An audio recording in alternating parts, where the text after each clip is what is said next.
আলু ভাজি করবো।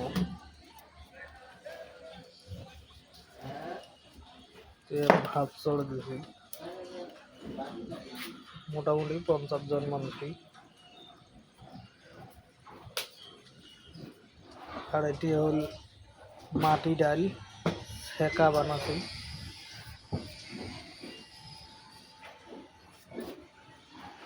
সকালবেলার খাওয়া দাওয়া শেষ, সবজি এখন ফুরি গেল। এটি হলো সিম কোটা শেষ।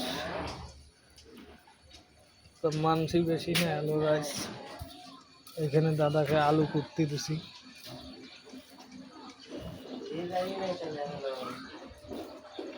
আলু গোটা হয়ে গেছে। এরও মোটামুটি 80 জন মানুষই ভাত রান্না করে। এই একের সাথে হয়ে যাব। পানি চড়ে দিছি।